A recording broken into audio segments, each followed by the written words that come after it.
Halo guys, selamat datang di channel Case Game. Jangan lupa untuk like, subscribe dan aktifkan lonceng notifikasinya agar kamu gak ketinggalan video-video terbaru dari kanal ini.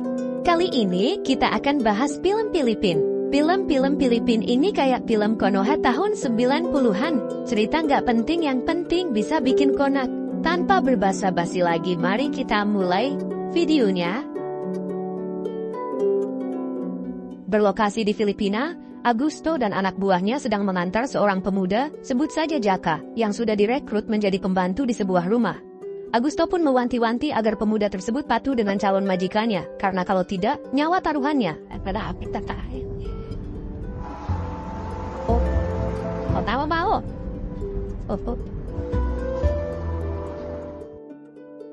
Beberapa waktu kemudian, mereka sampai di rumah mewah yang dimiliki oleh mantan tentara Amerika bernama Samuel, yang sekarang sedang menjalankan bisnis terlarang. Setelah memuji kinerja Augusto yang baru saja menghabisi pesaing bisnisnya, Samuel diperkenalkan Jaka sebagai pembantu baru. Jaka pun dengan tegas diminta agar bekerja dengan baik, sementara istri Samuel yang bernama Adeline datang memeluk suaminya. Sebagai bentuk apresiasi pada bawahannya, Samuel kemudian mengajak mereka untuk ikut berpesta di perayaan hari ulang tahun Amerika. Di malam tersebut, karena pengaruh minuman, Samuel kesal karena istrinya kabur-kaburan saat ingin di-unboxing, hingga membentak dan memecahkan gelas.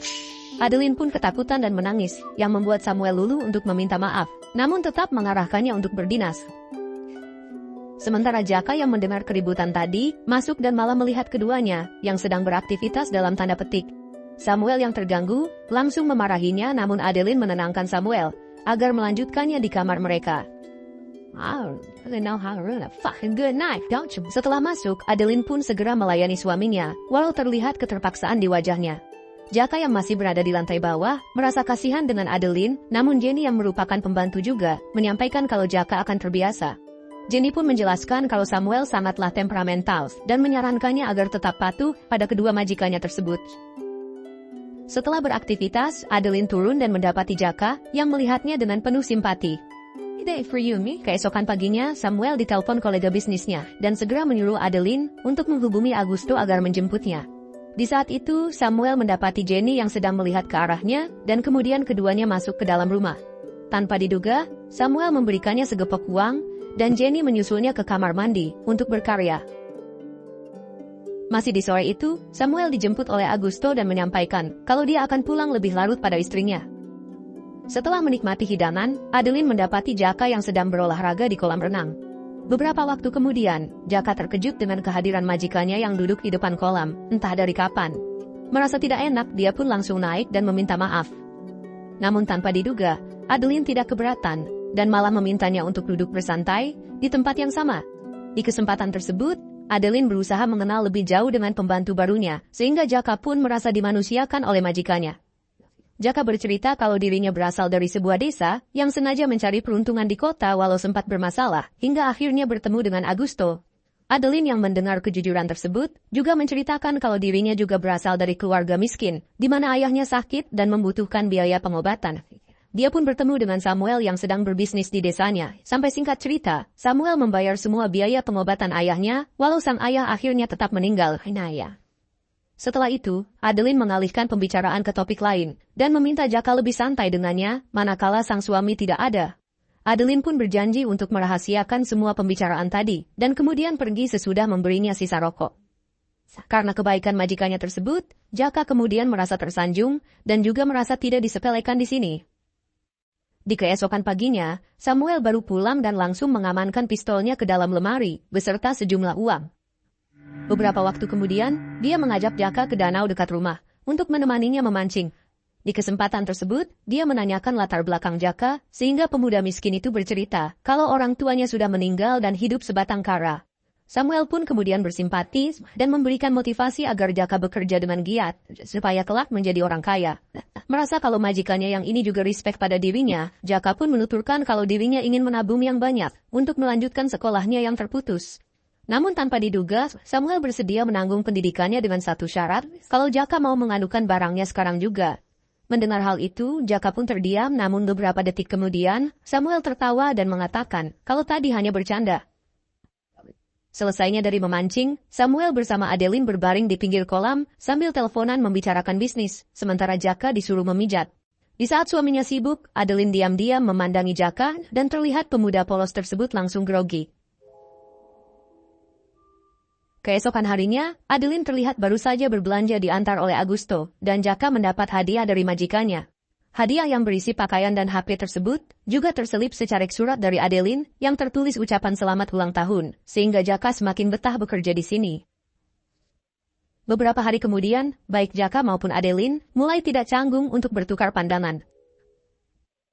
Di suatu pagi, tanpa diduga Adeline terbangun di kamarnya dan mendapati Jaka sedang duduk di samping tempat tidurnya. Walaupun Adeline sudah memperingatnya kalau Samuel masih ada di rumah, Jaka tidak mempedulikan dan langsung memaksanya.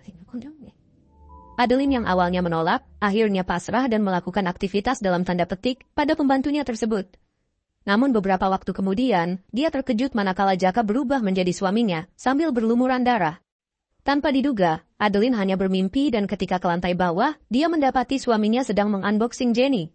Jenny pun yang terpergok, langsung pindah ke ruangan lain sementara Samuel terlihat santai dan berkata kalau dirinya ingin rebahan sejenak. Merasa pernikahannya sudah dikhianati, Adeline menangis di pinggir danau dan Jaka yang sedang mengurusi perahu, mendekati majikannya itu. Dia pun mencoba menenangkannya, sambil memberikan sapu tangan yang tertulis mendiang ibunya, yang kebetulan bernama Adelina. Bukan hanya itu, Jaka juga memotivasi Adeline dengan berkata, kalau rasa sakit tersebut seiring waktu pasti akan hilang. Dengar kata-kata mutiara di saat terpuruk, Adeline pun luluh, dan menyandarkan kepalanya di bahu si pembantu. Singkat cerita di malam hari, Samuel mengadakan pesta dengan kedua temannya yang juga mantan tentara, sambil ditemani wanita mereka masing-masing. Dalam keadaan mabuk, Samuel mengajak kedua temannya untuk bergabung di bisnisnya, karena jadi kaya di negara ini sangatlah mudah. Di saat malam mulai memanas, Samuel berniat mencium Adeline namun langsung ditolak, karena tidak mau dilihat orang lain. Kesal dengan penolakan itu, Samuel pun mendorong istrinya, dan Jaka terlihat marah dengan perlakuan kasar tersebut, namun tidak bisa berbuat apapun. Tanpa diduga karena hal tersebut, Samuel memanggil Jaka seusai pesta dan disuruh masuk ke kamar majikannya. Sambil ditodongkan pistol, Samuel menuduh kalau Jaka menaruh hati pada istrinya akibat tatapan marah tadi sewaktu Adeline didorong. Setelah Samuel menghina kalau Jaka tidak akan mendapatkan wanita seperti istrinya karena miskin, Jaka dipaksa untuk menyaksikan aktivitas mereka sebagai bentuk hukuman. Jaka pun yang merasa kasihan dengan Adeline menyelimuti tubuhnya dan keduanya terlihat mengalami trauma mendalam. Keesokan paginya, Samuel pergi bersama anggotanya yang lain, dan saat keluar gerbang, dia memberikan sejumlah uang sebagai bentuk permintaan maaf karena semalam terlalu mabuk. Akibat kejadian tersebut, Jaka dan Adeline semakin dekat, dan keduanya pun saling menemukan kenyamanan hingga berpelukan di pinggir danau. Bukan hanya itu karena di malam hari, Adeline pun melanjutkan aktivitas tersebut di dalam kamar pembantunya. Tanpa diduga, aktivitas dalam tanda petik itu tetap mereka pertahankan, manakala Samuel sedang tidak berada di rumah. Singkat cerita di suatu malam, Jaka mengatakan kalau hidupnya kini lebih indah semenjak bertemu dengan Adeline. Adeline yang merasakan hal yang sama, mengungkapkan kalau dirinya juga merasa bahagia berada di sampingnya. Di saat Jaka meminta agar hubungan terus berlanjut, Adeline ragu karena apabila Samuel mengetahui, nyawa mereka berdua adalah taruhannya. Adeline pun dengan tegas meminta agar Jaka mengakhiri hubungan ini dengan cara resign dari sini dengan alasan tidak betah dan berjanji akan memberikan uang bonus yang banyak. Namun tanpa diduga, Jaka menolak permintaan tersebut dan malah mengajak Adeline untuk kawin lari bersamanya. Adeline pun menerangkan kalau Samuel dan anggotanya memiliki jaringan yang luas, sehingga pasti dengan mudah menemukan mereka. Tanpa diduga lagi, Adeline mempunyai ide agar keduanya bisa tetap bersama, yaitu dengan menghabisi Samuel. Kendati demikian, Jaka ragu dengan rencana tersebut, namun Adeline meyakinkannya dengan berkata kalau dirinya juga akan ikut berpartisipasi. Keesokan paginya, Samuel pulang lebih cepat sehingga Jenny bergegas membangunkan pasangan konyol tersebut agar tidak ketahuan. Di saat Jaka turun, Samuel sudah membuka pintu depan, yang membuatnya kembali lagi ke kamar dan bersembunyi, sementara Jenny merapikan kasur. Samuel yang baru sampai kamar, menanyakan Jenny keberadaan Adeline, namun dia tidak mendapat jawaban apapun, yang membuatnya curiga. Untungnya, Samuel memutuskan turun dan mendapati istrinya sedang mandi, sehingga kecurigaannya menghilang. Jaka pun mengambil kesempatan tersebut untuk keluar, namun bertemu dua anggota Augusto yang membuatnya memilih pintu lain. Namun tanpa diduga, dia malah bertemu dengan Augusto, yang langsung menggelengkan kepala. Beberapa waktu kemudian, dia berterima kasih pada Jenny karena telah menutupi perbuatan tidak terpujinya. Mendengar hal itu, Jenny menerangkan kalau dia melakukannya untuk Nyonya Adeline, yang sudah baik walau dirinya memiliki kesalahan yang banyak. Nyonya Adeline pun mengerti kalau dirinya sangat membutuhkan uang untuk anaknya di rumah sakit, sehingga memaafkan tindakannya selama ini, yang mencari uang tambahan dengan melayani Samuel. Kendati demikian, Jenny tetap mengkhawatirkan Jaka yang sedang menjalin hubungan terlarang dengan majikannya. Singkat cerita, di malam hari, Samuel dan kedua temannya yang sudah bergabung dengan bisnisnya kembali berkumpul dan menikmati minuman. Di saat temannya mengapresiasi kinerja Augusto dan meminta temannya yang ini untuk memberikan pasangannya, terjadi pertengkaran hebat sampai mengeluarkan pistol. Samuel pun melerai keduanya dan malah menyuruh istrinya yang melayani Augusto, walau Augusto langsung menolak dengan sopan. Mendengar penolakan dari bawahannya tersebut, dia pun murka, namun Adeline langsung berdiri dan menampar suaminya dengan alasan sudah direndahkan di depan banyak orang. Di saat itu, Samuel langsung mendorong istrinya sampai terbentur, sehingga Jaka emosi dan langsung memukul majikannya. Setelah ditahan oleh yang lain, Samuel mengakhiri pesta tersebut, dan dirinya memberi pelajaran pada Jaka atas tindakannya tadi, walau dalam keadaan mabuk.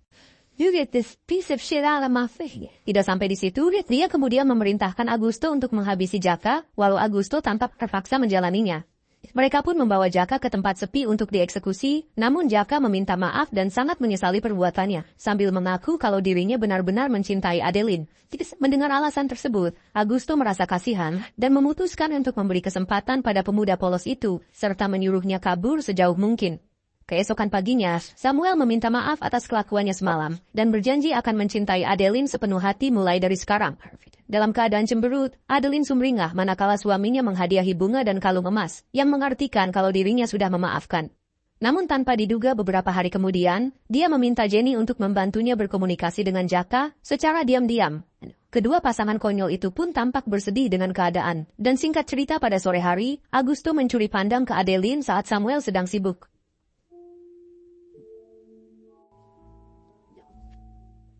Keesokan paginya, Adeline memberi izin Jenny untuk menjenguk anaknya yang berada di rumah sakit, namun terlihat ada tugas rahasia yang diberikan. Benar saja, karena sebelum ke rumah sakit, dia mengantarkan titipan Adeline, dan Jaka pun menanyakan keadaan Adeline, yang dijawab selalu bersedih setelah kepergian dirinya. Setelah Jenny pergi, Jaka membuka titipan Adeline yang berisi sejumlah uang, beserta surat dan juga kunci rumah. Tanpa diduga, dia memusnahkan surat tersebut yang kemungkinan berisi tulisan yang bisa membahayakan dirinya jika orang lain membaca. Di malam hari, tiba-tiba Jaka menyelinap ke rumah majikannya dengan menggunakan kunci yang diberikan Adeline, sementara Samuel dan Adeline sedang beraktivitas di kamar. Setelah mengambil pisau di dapur, dia secara perlahan naik dan berniat menusuk Samuel dari belakang. Namun Samuel yang merupakan mantan tentara, mampu menghindari serangan tersebut melalui bayangan Jaka di belakangnya. Dia pun dengan emosional menghajar Jaka secara brutal, namun tanpa diduga Adeline menikamnya, bahkan berulang kali sampai Jaka menghentikannya. Di saat nyawa Samuel tidak terselamatkan, mereka membungkusnya dan Adeline mengumpulkan barang-barang berharga ke dalam tas, termasuk pistol Samuel.